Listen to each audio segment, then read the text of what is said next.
Thank you all for joining us. I think this is a wonderful roll-up for this really important webinar. I'd like to introduce myself to begin with. My name is Glenda Parmenter. I'm a member of the board of Bridge New South Wales, and I'm the chair of the Clubs and Community Standing Committee. I'd like to also welcome Julian Foster, who will be running this session. Julian he heads up MyABF, and he's put a massive amount of work into developing this wonderful platform.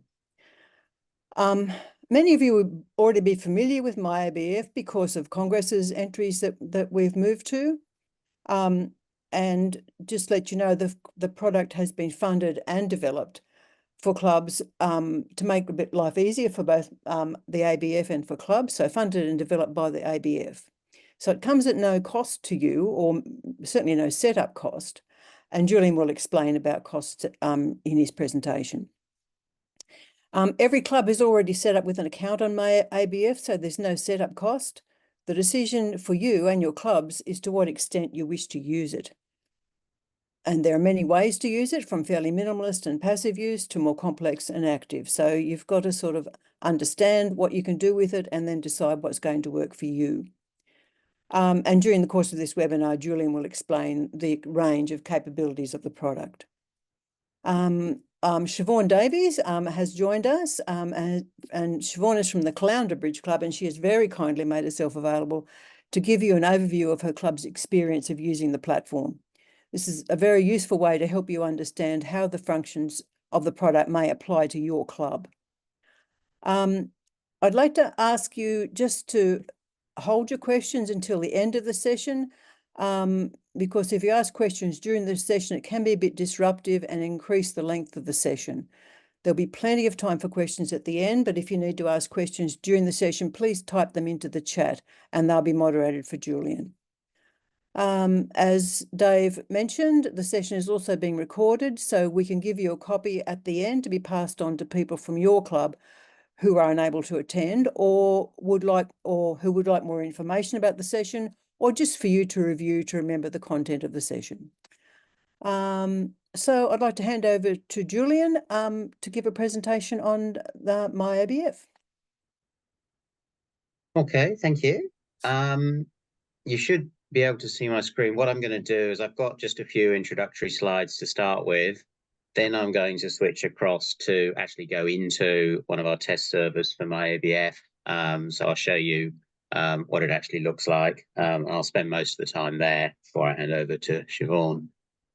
So just to sort of set the scene, this is a sort of a roadmap of the MyABF journey, if you like. It was originally conceived sort of back in about 2018-19.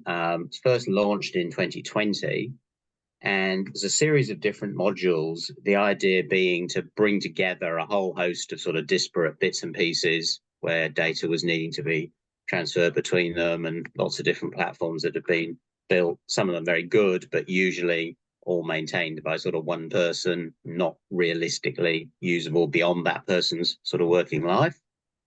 So the vision was to sort of pull this together and make MyABF really the only system that a club would need to run bridge operations. We're certainly not there yet, but that is the vision. There's been one or two changes along the way in terms of the priorities. It first launched really focused on events or congresses and payments. And the reason for that was the existing system the ABF had at the time was not going to be maintained by the developer, and they needed a replacement for particularly the online entries and payments to the big national events. Had, of course, we known COVID was coming, things would have changed because most of the national events in 2020 and 21 didn't happen. But of course, we didn't know that at the time. So the initial launch was focused around, sort of congresses and payments. But as we'll see, things have come on a long way since then. There are still some people out there that think MyABF is only for congresses, and that's most definitely no longer true. And you see there's a series of other modules here. A couple of priority changes sort of happened along the way. The first being we've referred to here as club sessions. So that's where people can put club sessions through, and table money can be paid through bridge credits if the players in the club wish to do so. That was sort of moved up the priority order really as a result of COVID. There was a greater desire to have sort of cashless sessions floating around. So that is in existence. The other change happened a bit later around scoring and master points. At the time MyABF was first conceived, there was a nervousness about scoring. Really was pretty dependent on a couple of key people, Matthew McManus and Peter Bush. And if they got run over by a bus, the ABF would have serious problems. That's still true to some extent, but Peter wrote an updated version of CompScore 3, that's sort of more robust and maintainable. And so it's felt that that risk had probably gone down a little bit. At the same time, you might recall, I think it was 18 months, 2 years ago now, the Masterpoint Centre was down for some time. That system now dates back to 2011 and starting to show its age a bit. So it's always been part of the vision to bring that in to MyABF. So that was sort of pushed up the priority order a bit. So in terms of where we are at the moment, we're currently working on or building right now what I've called full membership. I'll show you what that means a bit later. And we're planning the master points sort of to bring that across, and that'll be the focus probably for next year. There are continuous updates being done to the system. So this is just a summary of the most recent few ones. We just changed the name of congresses to calendar because we started off with calling everything a congress, but in reality, a lot of things that aren't literally congresses were also now being included. We also expanded the emailing capabilities for clubs that you'll see in a moment, and a few other things around tournaments. Just before I go into the system itself, I thought I'd show you, there is quite a lot of information available, and this is probably the best resource. If I just go across if you go to the ABF website itself, to actually get to MyABF from here, by the way, you can either use as a link up the top right here, or there's a link down here, just under the Masterpoint Center one. But in this members area of the ABF website, there's a whole section here called MyABF Resources. And in there, there's an overall summary. And then there are 3 subsections for players, for clubs, and for tournament organizers. I just go into, say, the players one as an example. There's an introduction, and then there's a summary of like the most recent sort of features that we've added each release. There's then some YouTube videos. So if you can stand watching me natter away on YouTube, there's sort of things that show you how to do certain areas. And there's also various written guides here. So for example, signing up, there's a detailed sort of step-by-step help guide for exactly what to do and the steps. So there's quite a lot of information here. There's similar pages for clubs, and there's some user guides here, a couple of videos these are about 5 minutes each. They're basically shortened versions of what I'm going through now. So there's a lot of information, likewise tournament organizers as well. So that is always on the ABF website and is a good source of information. But with that, let me go into the system itself. So I'll switch across to here. And so what we've got here, this is not the live MyABF site. We have a couple of test versions as well, and this is one of them. So you may be familiar, those of you that have already sort of got MyABF accounts, be familiar with this as a dashboard. If you have administration rights to a club, and I'll show you how that happens in a moment, you will have down the main menu on the left here a club admin menu item. Just to let you know that where MyABF differs from the Masterpoint Center in the Masterpoint Center, each club has its own login. There are not separate club logins in MyABF. All logins are individual people, and then some of those people have administration rights to one or more clubs. If I go to that link, I'm taken to the club administration menu. Most people will only have one of these, but if you do happen to be an administrator for multiple clubs, you've got some buttons along the top that you can toggle between the different ones. So if we focus on this menu, so I'm going to talk through the various items in here, because this sort of summarizes all the things that are available to a club. If we start off just the club page here, that's really just a dashboard summarizing your members. Over here, you've got just a little pie chart showing the breakdown of your members. And you might notice there's two different types. There's MyABF and what we call unregistered. So MyABF are where we have ourselves signed up to a MyABF account, which is something I encourage everyone to do. If you haven't done that, but your club has added you as a member, then you don't have your own MyABF account, but you do exist in the system by dint of being included as a member. So you're what's known as an unregistered user in that case. The stuff in the middle here are sort of the main sections. So I'll come back to those in a moment, but I'll just touch on a couple of ones at the end here. So Glenda mentioned that all clubs had already been set up in MyABF. We did that last year, and that was importing information that's already in the Master Point Center system. So this club details here, for example, what was in the Master Point Center system for your club has been already uploaded. So the clubs are here. It's just that you may not currently have anyone with admin rights to it. There are various other settings here that I won't go through now, but you might need to use some of those depending on what bits of the system you use. In terms of how you get access to this, this access area governs that. So the starting point is for the club to decide on an initial administrator. Might be the club secretary or a congress organizer, it doesn't really matter. And you then just need to let us know, either by contacting me directly or putting in a support request. And then I can set up the initial administrator here, and then they will get access to this menu. After that, you can then control who else you give that access to, so you can add other people. There's two ways you can run this. You can have this one, which is how it starts, and that's a straightforward list of administrators, and they all have access to all parts of this menu. There is a different way of setting it up. If I go to another club I've got set up over here, this one you'll notice is a bit more complicated.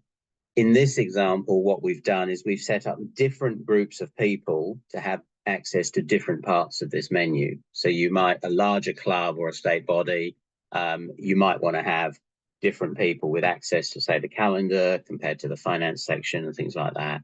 So there's different ways you can choose to set this up.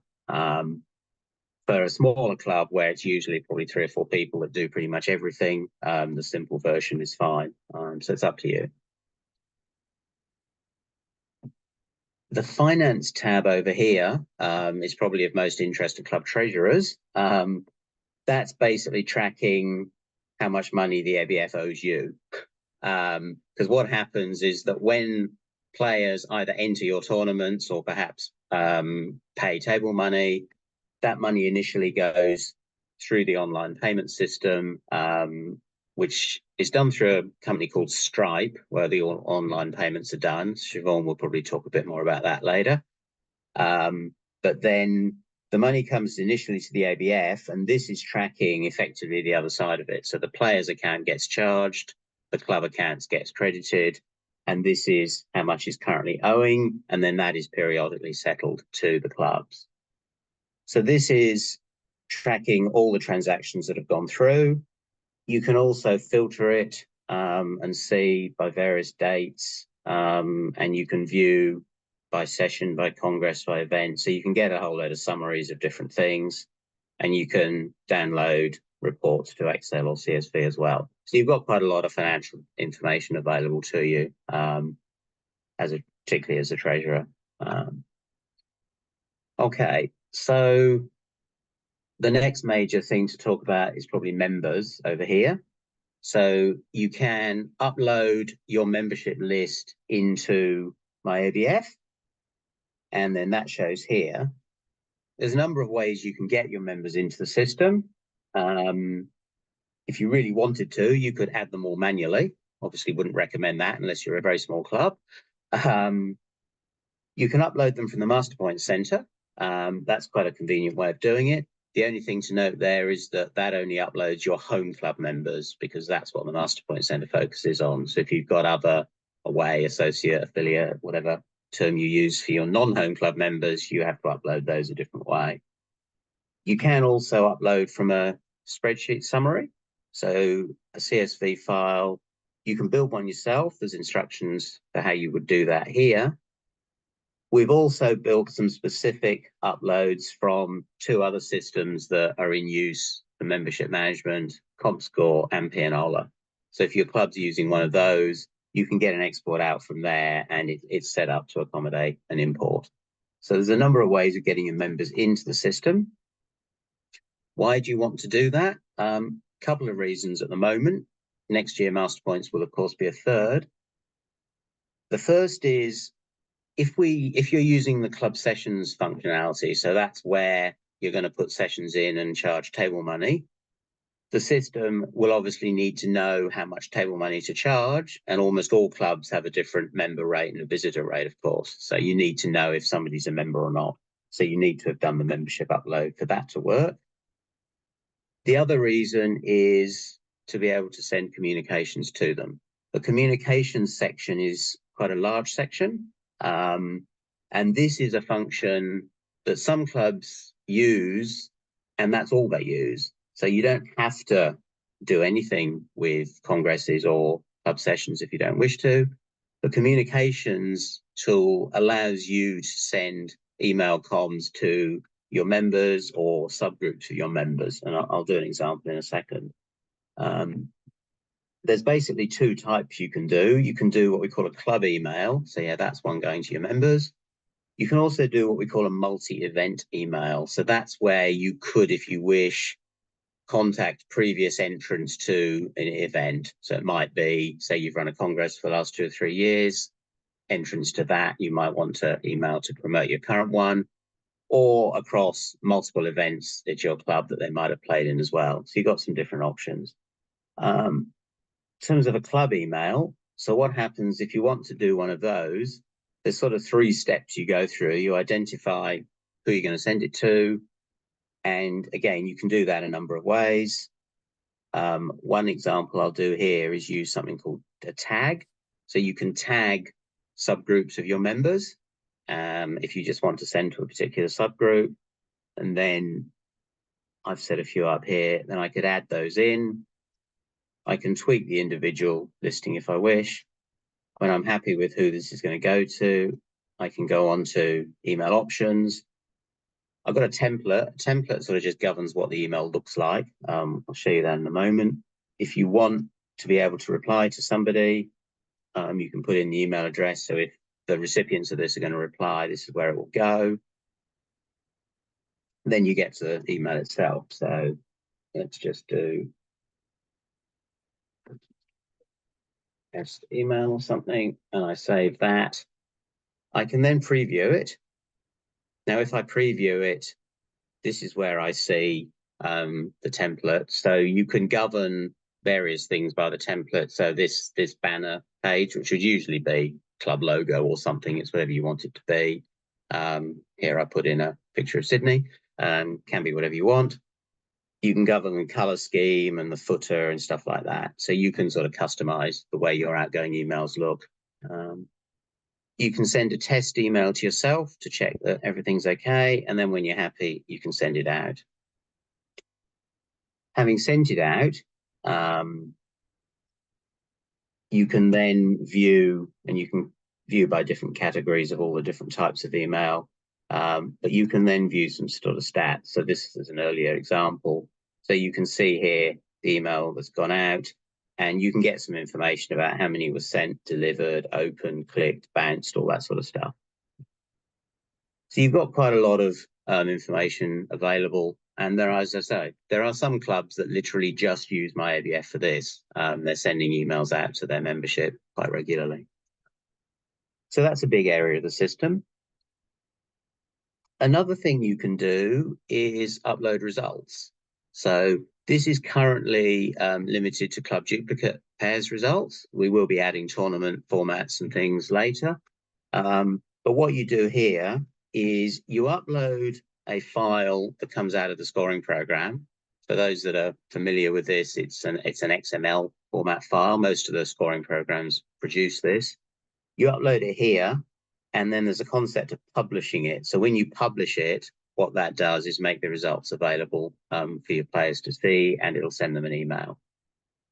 So if we mentally switch to become a player for a moment, what does that look like? If I go back to my dashboard, you'll see I've got this section here saying your recent results.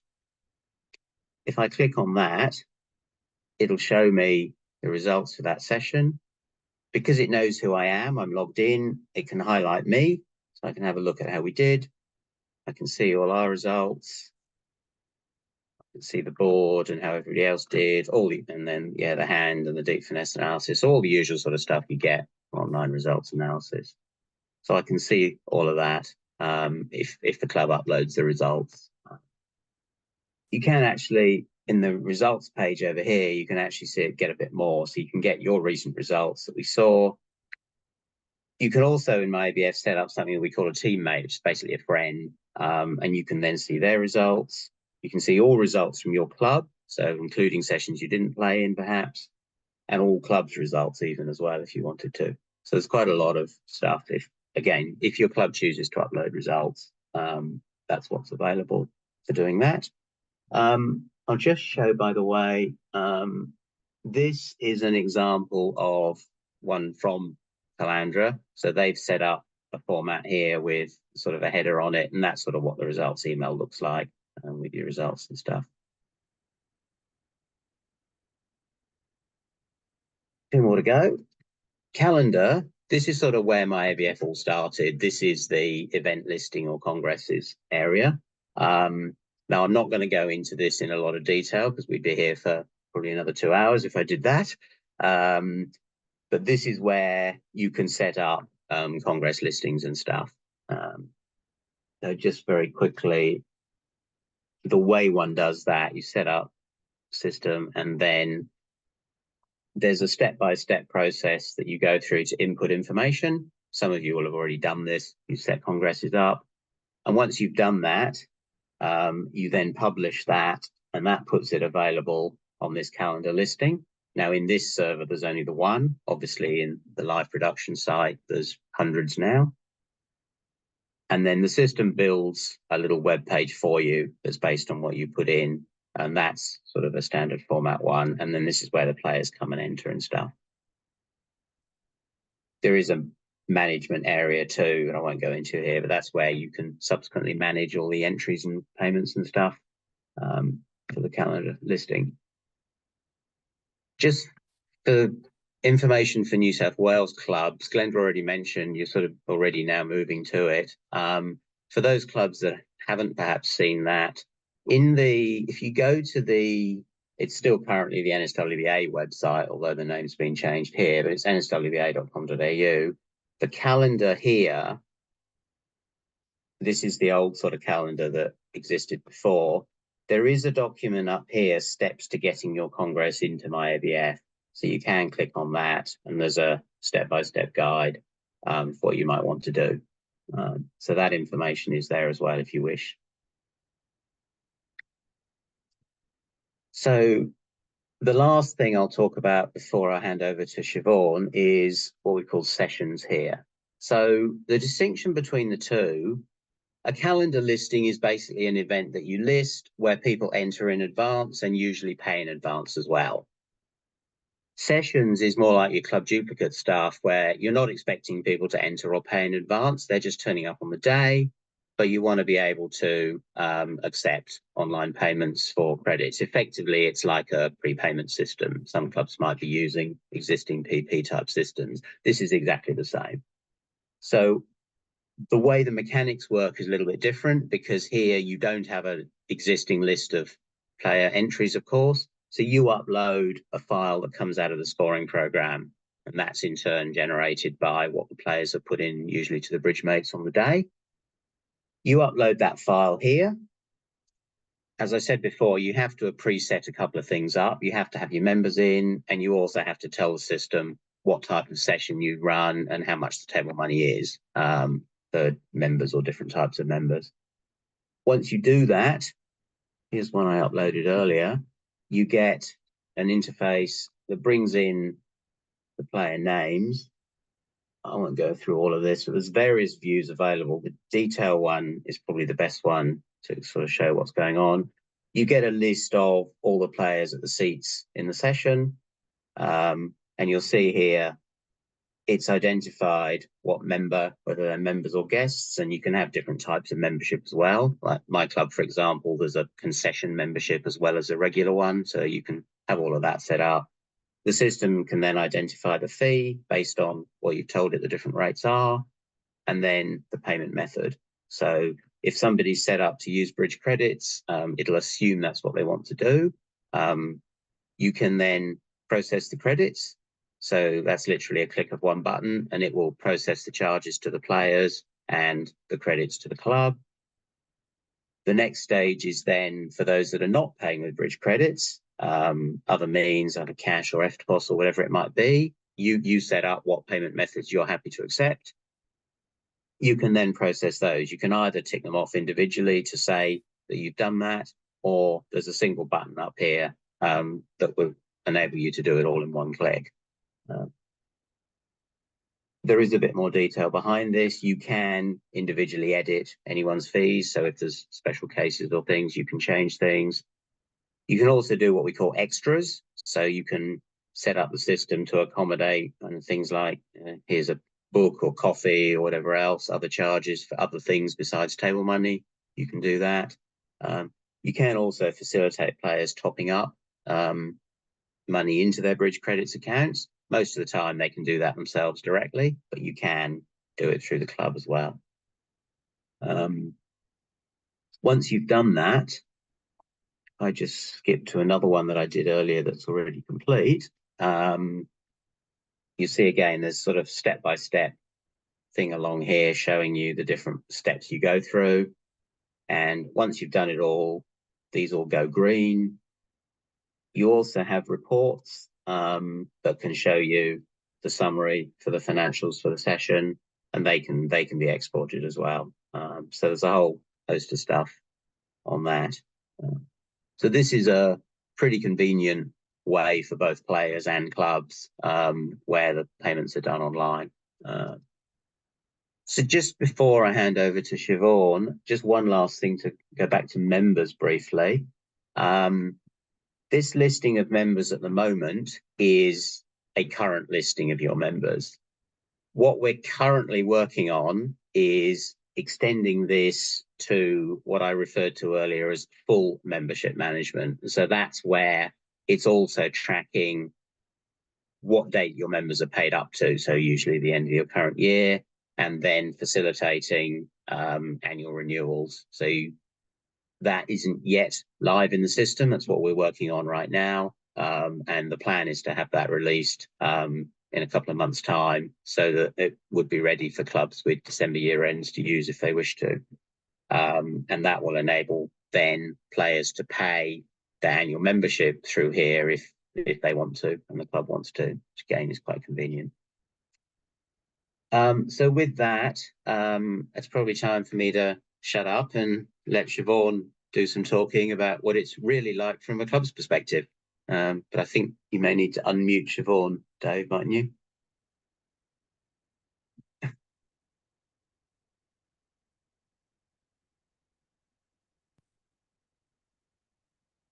Hello, can you hear me? Can you unshare for a second? Oh, Siobhan, is that you? Sorry, yeah. Hang on, I'll stop sharing. Yeah. Siobhan, can we hear you? Or have I got to find you? Hang on. Okay. Oh, yeah, no, you're not muted. Okay, go for it. Okay. Hello, I'm from Calandra. We have 300 members. We've got 8 sessions per week. And 12 months ago, we started using MyABF for session club plays. We've been using it for congresses for over 2 years. Last August, we decided we would tackle our smallest session and ask them to be guinea pigs for MyABF. But really, within 5 to 6 weeks, all our sessions were live on MyABF. And that speed was really driven by our members. Prior to that, we sold vouchers and booklets of 10. Once we started talking about MyABF, the question we kept getting was, how many more vouchers do I need to buy? So we had to move quicker than we had planned. The way we started, we tried to bring members on the journey with us so they didn't feel they were being railroaded. The first thing we did was we sent an email to all our members introducing MyABF, how it operates, the benefits for the club, the benefits for members, the benefits for the committee, all the volunteers, and the time it saves. Then we spoke to each session. For about a couple of weeks, we just spoke, we repeated the same thing about MyABF, and we answered any questions that people had. Julian spoke about some documents that he's done. There's one really, really good one, and it's what are bridge credits? And any question you're going to be asked for members, the answer will be in that booklet. So that's worth looking at. I suppose, as Julian said, one of the main questions we got was to do with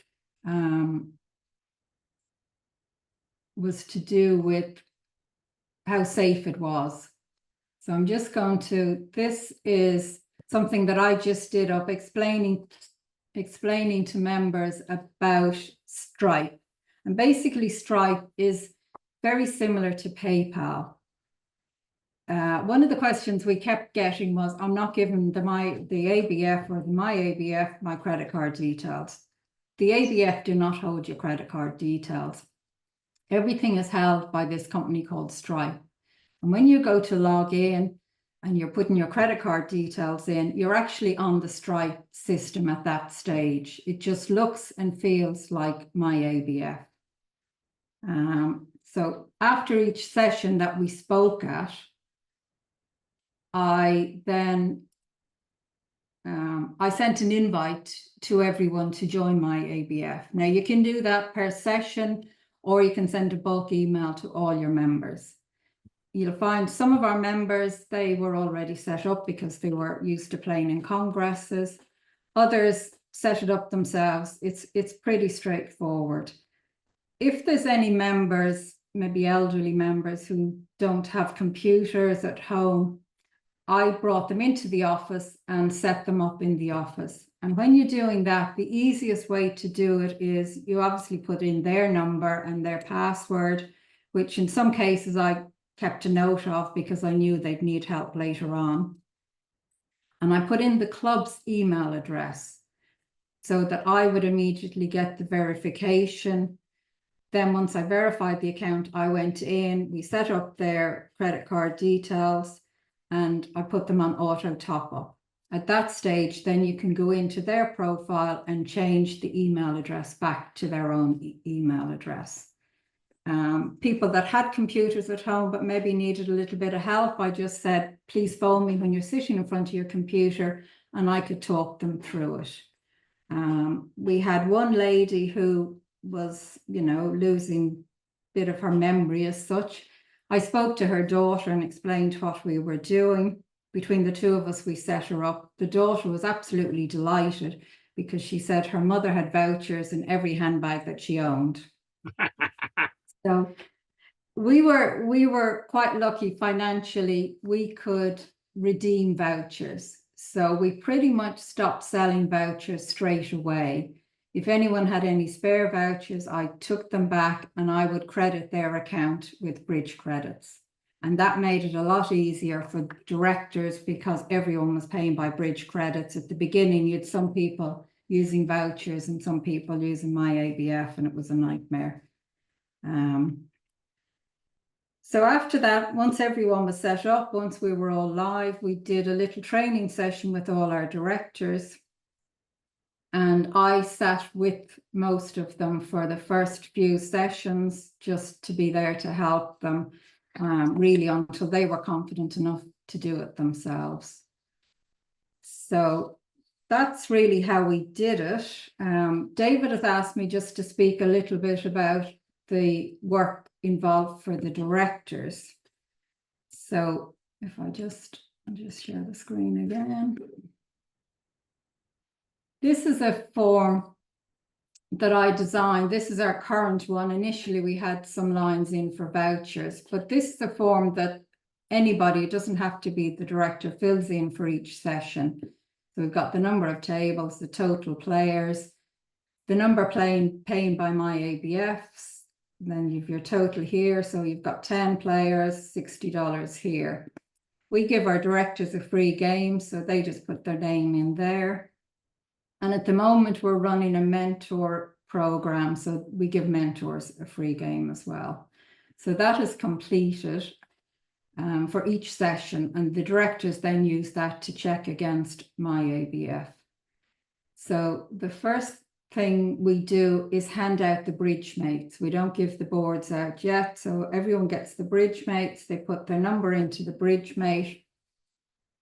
The director then we ask them to just do a little check that all the names look correct, that we don't have one name in twice or some strange names, which has happened. So then click here, export name to MyABF. The next box that comes up is, do you want to create a CSV file? So the answer there is yes. You don't want to open it here. You go into your MyABF. Julian has done a little bit of that.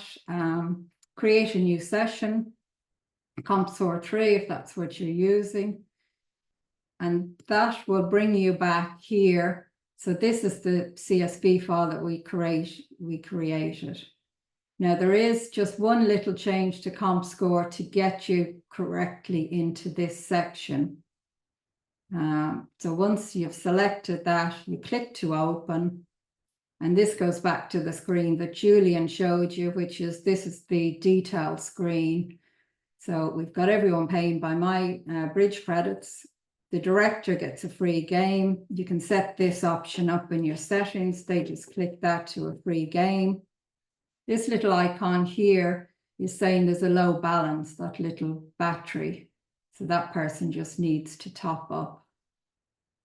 Once the director has given themselves a free game and checked everything is okay there, you go back to your summary section, and this is where the other form comes in. So the total amount of money that's on the little form should agree with this figure. And we've got the total number of players. Then up here, there'll be a blue box that says process.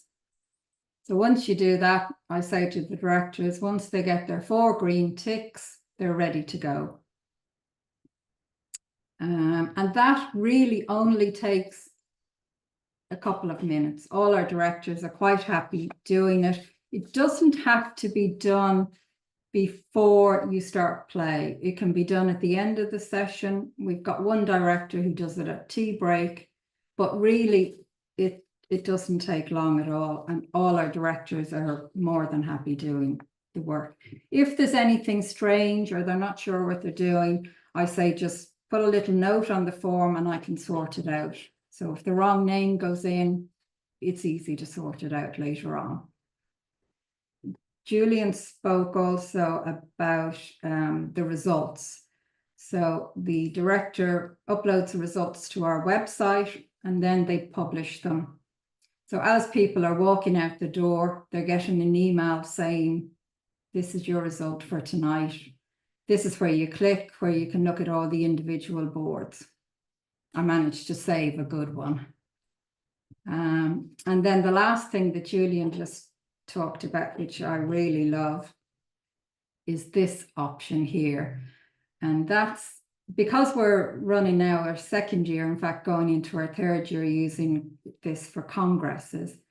We've got our President's Trophy in September, and I can send an email out to everyone that played in our Congress last year and the year before that haven't entered, just inviting them to enter. And this link here will bring them directly to the page to enter. And that's just a great marketing aid. I absolutely love it. So that's all there. Just as a summary, all our sessions are live. All our members are quite happy using MyABF. All our away members love it because they would come up for the weekend, they forget to bring vouchers, they buy more vouchers, they'd go away, come back again, forget to bring them. So it's very handy for them. We really don't have any negative feedback at all from it. As Julian said, the finance is very easy. You can filter into statements, into congresses. We also use MyABF to pay prizes at congresses. So all our prizes are for even club events or congresses are by MyABF, by bridge credits. So that saves trying to get cash and envelopes or collecting people's bank account details. Julian didn't really talk about the 2% charge, but just everyone knows that you pay per transaction when you use the FPOS machine. But some people may not realize that you're also paying rent for the actual FPOS machine to the bank. So we now have got rid of our FPOS machine and we've bought a square terminal. Now you might have seen those little square terminals, you see them at markets and people use their iPhone. You can buy a terminal, it's $350 and it's a one-off payment and it works off Wi-Fi.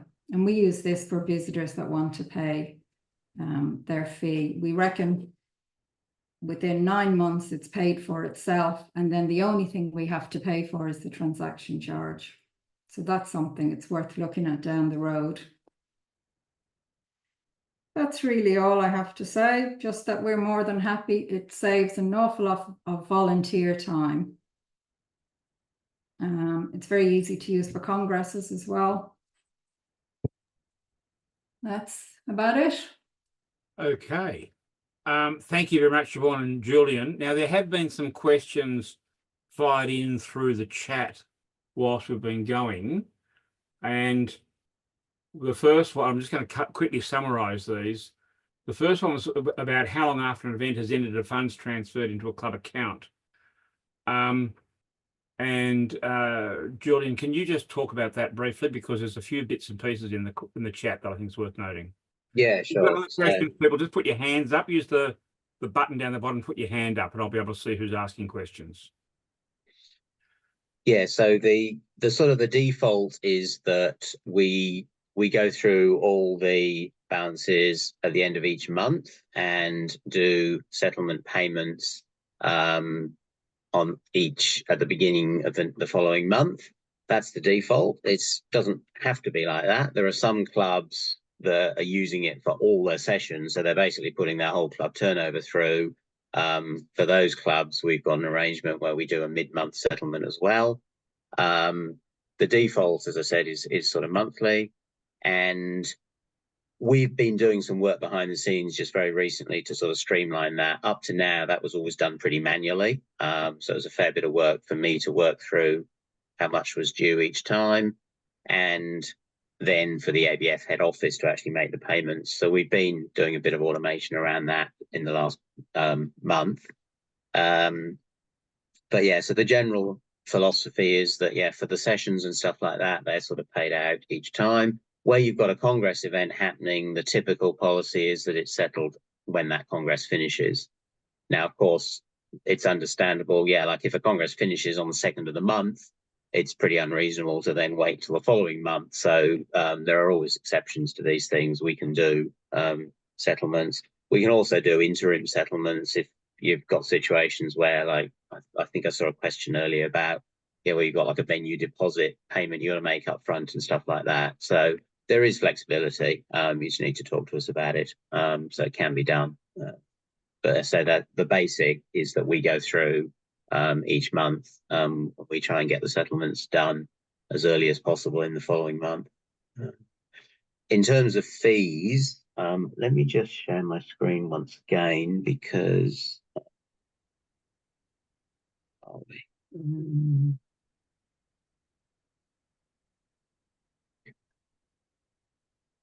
because yeah, and that question always comes up, of course. So Glenda mentioned at the start that there's no direct cost to ABF affiliated clubs just for using the system at all. The only cost relates to the transaction fees for the online payments. So the way the mechanics of that work is there's a 2% withholding that's made at the time a settlement is done. So what happens, and there's been myths put out that this is the ABF ripping off the clubs and making a whole lot of money out of the clubs, and it could not be further from the truth. It is just recouping the fees that the ABF is paying itself for Stripe. So let's say a player puts $100 in, the player gets the full credit of $100, but the ABF doesn't get 100, they get about 98. It varies depending on the amount. And so later on, upon the settlement, that's when there's a 2% withholding charge to recoup that. And as I think Siobhan mentioned, there's charges if you were taking it through FPOS directly. Another question that comes up frequently is that, well, the 2% is too high, we're paying less. I'd encourage you to check, because often you might find you aren't. The headline rate might say 1%, but the structure of these sort of fees is nearly always some set amount in cents plus a percentage. So you might find you're actually paying something like 20 cents per transaction plus 1%. And on the small transactions, if somebody's just paying, let's say, $7 or $8 FTPOS for table fees, the effective percentage that you're actually paying is more like 5 or 6% when you work it out. So it can be a bit misleading. So that's roughly where the fees come, and that when the settlement's done, an invoice is sent to the club. There's no need to pay anything because it's withheld from the settlement. The invoice is purely for GST purposes and stuff like that, because clubs that are GST registered could reclaim that GST. One of the aims of all of this is by having the more funds that go through this effectively, the greater negotiating power the ABF has with Stripe. So we will certainly be meeting with Stripe to try and get them to sharpen their pencil.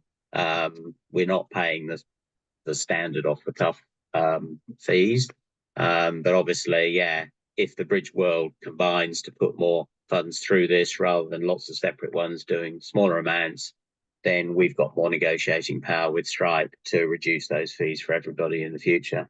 We have some other questions, Julian, as well, which we should probably get onto. Okay.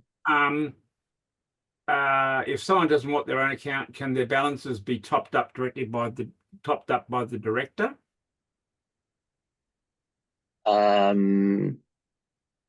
Sorry, I'm not quite sure what you mean by that. That was the question from Jeff Newton. Yeah, what I meant, Julian, was that if somebody doesn't want to have an account at all, but we want to pay for their session, like is there a kiosk function or a director can then just enter a payment and can then into the system and collect it directly with the credit card machine or something? Yes. I mean, that's definitely an option. Yeah, like no one's forced to have an account. So players can choose, well, it's sort of initially up to the club what payment methods they want to offer. Most clubs, you can't enforce bridge credits for 100% of players, even if you wanted to, because you might have overseas visitors that don't even have an ABF number. So yeah, so it's always possible to do that. And that we term it off-system payments. So that's, yeah, basically they're paying outside of the system.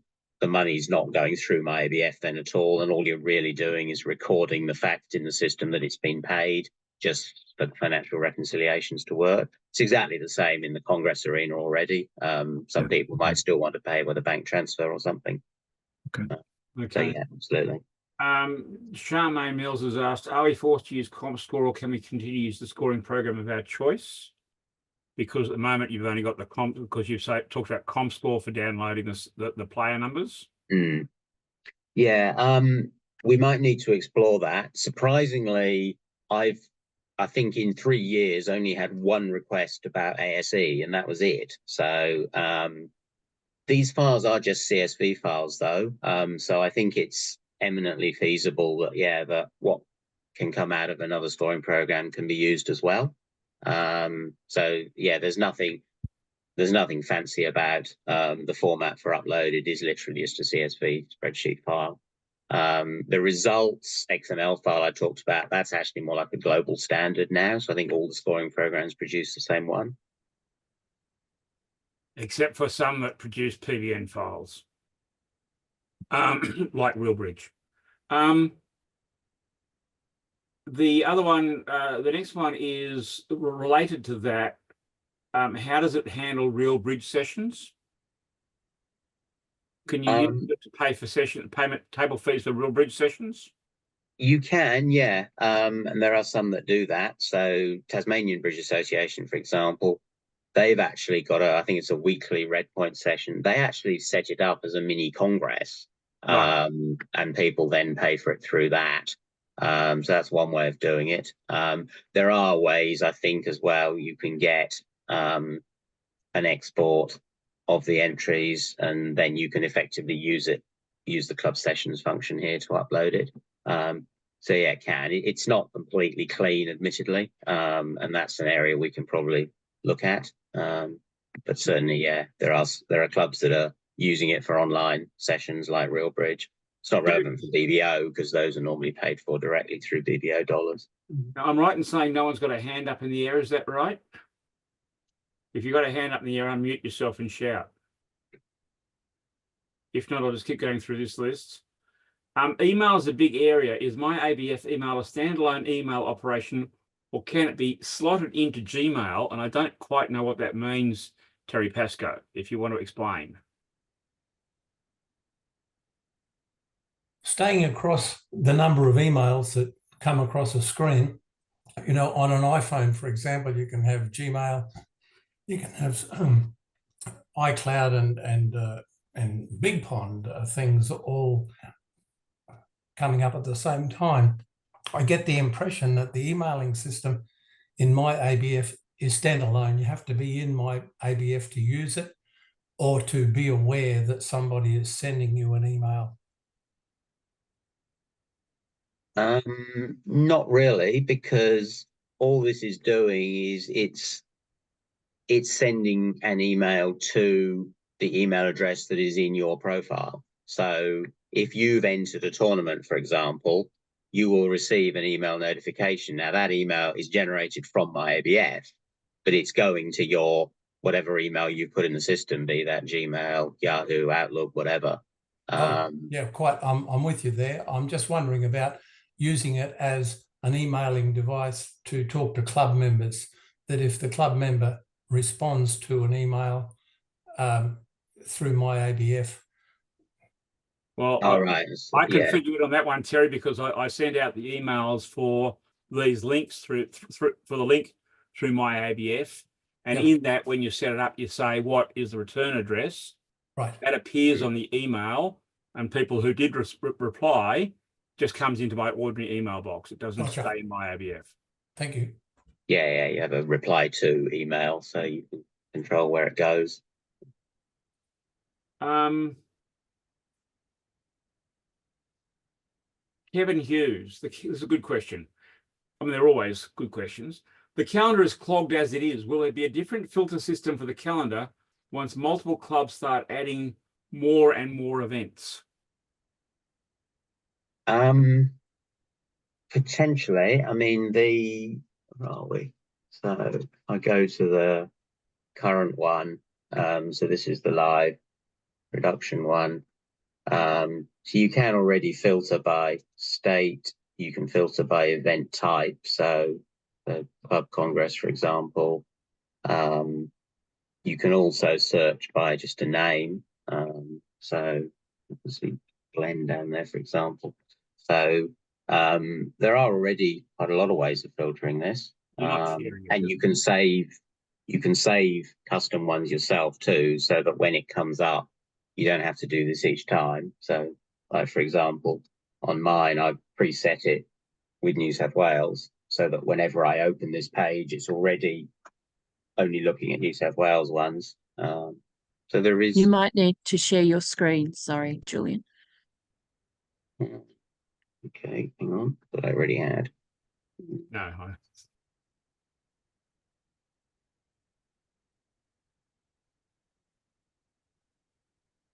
Is that better? Yeah. Okay. Yeah. So in the calendar listing, so this is the live site. You can filter by state. You can filter by type of event. So like national, state, club. There's various other things that aren't even bridge events, so lessons and stuff like that. Other is the one we use for this. Yeah, other would pick this up. There you go. So yeah, so you've got all of that. You can also save filters, so you can save it. You can also search by name. So if I was looking for, let's say, Sydney Bridge Centre, I can just start typing that in and get those. And you can, as I say, you can save custom filters for yourself. So you can set it up to sort of focus on just your club or your state or something. So there is quite a lot already. We can look at further. There is that there.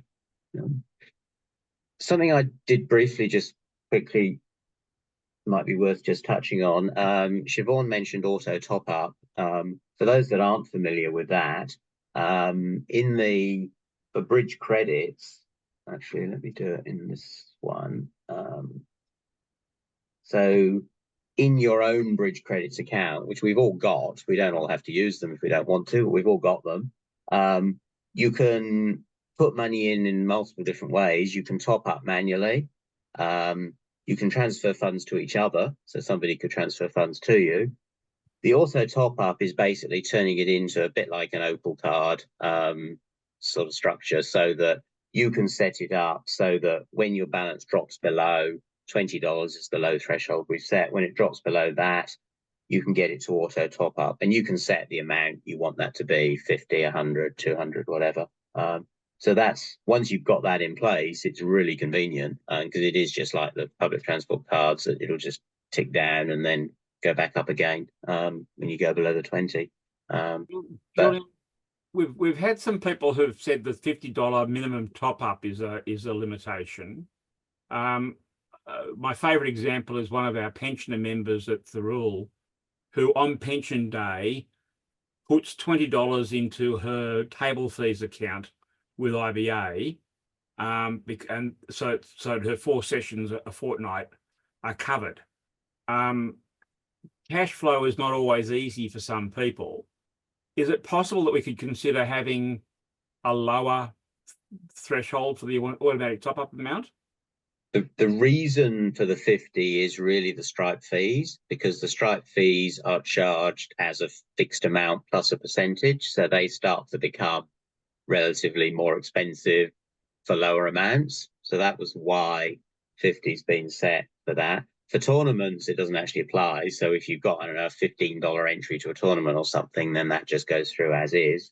I think we'd struggle to put something in below that, unless we started charging transaction fees to the players, which is not something we've ever done or really wanted to do, because that's a disincentive for people to use it, and we want it to be an incentive for people to use.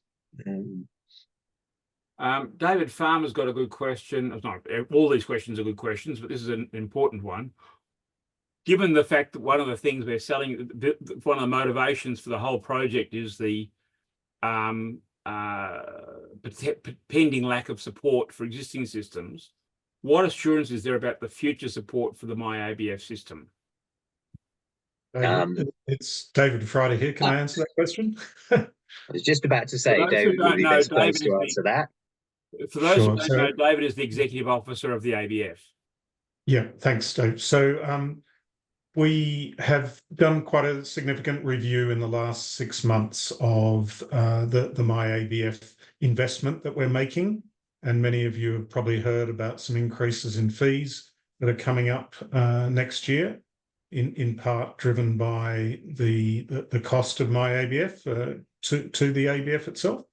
So part of that costing exercise was to ensure that there are sufficient funds for the ongoing support as MyABF is being used by more and more clubs. So it's wonderful to have people like Siobhan and a few others around the country but we can't rely always on having everyone available in that sort of a situation to provide the support to all of the bridge players in Australia as the system gets used more and more. So there is funding in the budget to ensure the ongoing support, both to individuals who need to ask questions, and plus as we need to do things to maintain the software itself as well. Thanks, Dave. And hopefully that answers the question. Okay, I think I've covered all the questions. If there's one we've missed so far, could you shout out and tell me? We'll throw your hand in the air. The hand button is under the reactions button at the bottom. If you're not all that familiar.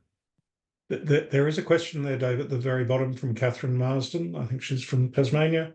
When a member dies, at the moment we're managing that manually, Okay. that process. But certainly, yes, we recognise the need to relinquish the funds in that situation. Yeah, well, I mean, clubs like mine, which would take a prepayment via bank payments, would do the same circumstance. Yeah. David, can I ask a question, please? Marjorie. Yes, We're kind of leaning to get there. Siobhan may be the best to answer, or Julian, of course. Do we need to have a separate, our own database and the MyABF database in parallel?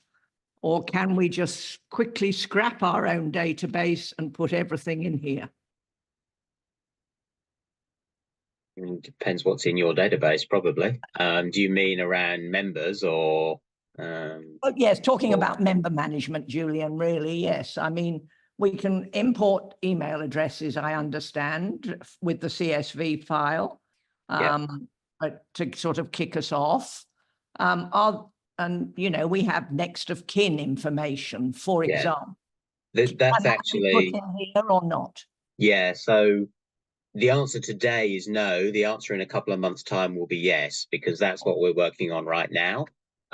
So we are extending the whole sort of member area so that, you will have the ability to upload more information about the members, and also, as I said before, track when they've paid to. So this is, the stuff I'm talking about a little bit here, member records and stuff. In fact, I could even very quickly, if you want, can you see that screen still? Yep. So this is actually an example in one of our other test servers that this was literally done by our developer in the last 2 days. I haven't yet tested any of this, but this is an example of the membership. So now it looks a bit different. We've got history of the membership, and you can see here we've got member details, date of birth, emergency contact, things like that. So there's facility for all that on the way. The other thing that I hadn't talked about but is in this menu is the concept of a contact as well. So this is where you can track people that are not necessarily members, and you could potentially use email communications for those as well. The two obvious groups for those are sort of regular visitors to the club, and perhaps people who've done like beginner lessons or something like that, that they're not yet members, but you obviously want to keep a dialogue with them. So this is an area that we are literally working on right now, and I'll be testing this, and the developer and I'll be tweaking this over the next few weeks. Julian, on that, have you got a group of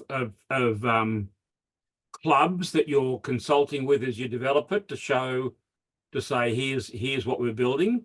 Yeah, we've already had some dialogue with some clubs. That's actually a good point that you make, because something that we are looking for, and I will be sending some comms out shortly about this, is that we are looking for clubs or interested individuals to help us conduct what's called UAT, user acceptance testing. And so if anyone here is interested, or your club is interested, then we'd be keen to pull together a group. So the idea is to go through testing this to sort of give some confirmation that you're comfortable with it. I do have also some discussion documents that have been created in the past that have been sent out to some interested clubs. And we've, consulted and gone through. For example, we've stepped through like the pianola membership renewal process with a couple of clubs. We're not going to copy that directly, of course, but the sort of principles from that are being used. So, yeah, we're like all the areas that we are certainly in contact with users. At the top level, though, the club, the individual's decision to renew their membership is just a transaction inside MyABF. They say renew, and it comes off their credits. Is that roughly how it works? That's the idea. Yeah, I mean, it'll be up to. There'll be choices. No one's going to be forced to pay through this if they don't want to. But I know quite a few, particularly some of the larger clubs, already collect membership payments through their PP systems, which is very convenient both for them and for the members to just have that payment taken. So it's a trade-off between, obviously you need the player to have permission to do that. When you say PP systems, that's the bolt-on to P&I. No. There's sometimes, like Matthew McManus wrote one, for example, it was an Excel-based thing. So it just, it's a sort of an Excel equivalent where players can have an account balance done through that. So they can pay money to the club, and the club keeps track of it. And then that's currently used in some cases to collect membership payment through as well. People are interested in being UHC people. If I suggested they should email Glenda, would that work for you? That Glenda could be a gathering point rather than? Yeah, that's fine. I mean, I will be sending comms out to the whole country around trying to get a group together. I mean, we've done this exercise in a couple of previous MyABF releases. So we've got a group of people that have done it before that I'll be contacting as well, of course. I thought this would be a good way to reach the people who have already got here and who might watch the recording. Yeah, absolutely. Yeah, that'd be great. Any other questions before we wrap it up? There's been a couple of questions about CompScore. Some saying, are they obliged to use CompScore, or could they use other platforms? Yeah, I say we talked about that, didn't we? I thought we may need to look at what the output from the other scoring programs looks like. This was tested with CompScore and with Matthew McManus's stuff in terms of uploading entry lists and things like that. It hasn't been directly tested with something like an ASE or something. So but like I said before, they are just CSV files, so they're not actually a sophisticated file format that we're talking here. Any club that uses ASE or Scorebridge who'd be interested in being part of that testing should also contact Glenda and tell us that you're an ASE or Scorebridge user. So that we can have a real live person. There's another question here about the non-home club question. Julian, when we do that on that screen where we're enrolling members, that actually has an allowance for a distinction between a home club and a non-home club member, does it?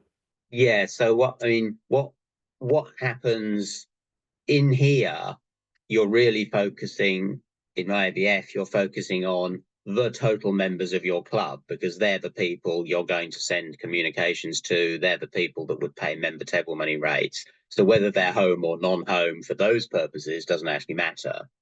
It obviously does matter for membership rates, for ABF capitation fees and things like that.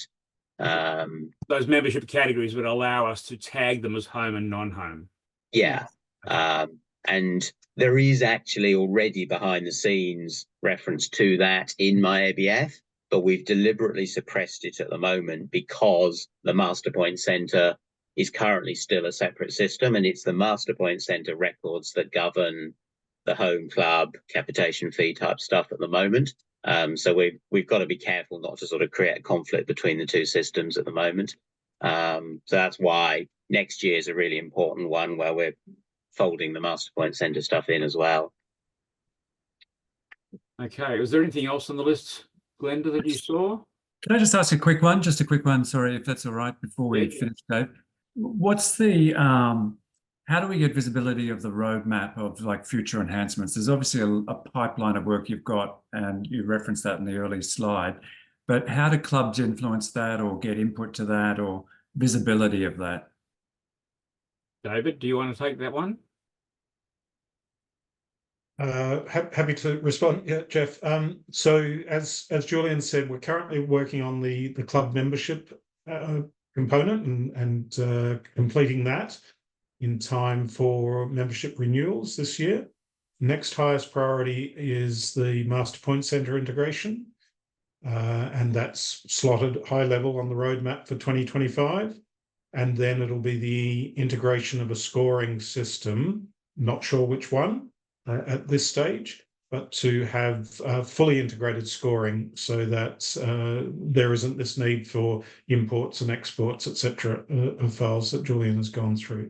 In the background, we're constantly already, from the relatively low number of clubs across Australia that are using it, I'm not sure exactly, it's around 25 out of the 330 clubs that have signed up. We're constantly getting enhancement requests. So again, another part of the financial modelling that we've done is to ensure that there's some money available for a second developer to be working on those. In terms of the prioritisation of those, it's always difficult with software to have a process to work out which are the most important requests coming through, but we'll work on a method of managing that. Sounds like the best way to be influential on the direction is to be a user rather than a person on the outside waiting to be. Absolutely. Absolutely. One last question from Wing Roberts. Can events be listed without full details for marketing purposes? I consider events already in 2025. However, none of them are listed on MyABF. In other words, how far out, can I just put up a thing that says, this is the event and this is the day, or do I actually have to fill in everything before I publish? There's some minimum stuff that needs to be completed. So to be able to do a listing, I think you've got to have something in the general information. You also have to have some dates of sessions because it uses that to build the program of events. So there is some minimum stuff that needs to be there, but they can always be edited along the way. So it's not a question of you fill it all in, publish it, and that's it. You can edit it along the way. So you could put in a relatively skeletal one to start with and add stuff later. Absolutely. You can edit them all live. And you certainly can make it not open for application. Yeah, you can control when entries open. The last question from Kate Quartz, I think we might leave for a direct conversation with you, Julian. And I think we're already run over 15 minutes over time. I don't want to keep you all from your dinner. Certainly don't want to keep me from my dinner much longer. And so I'll just throw, I think, to Glenda to close.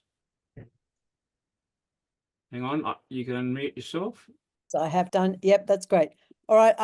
Look, this has been a fantastic session.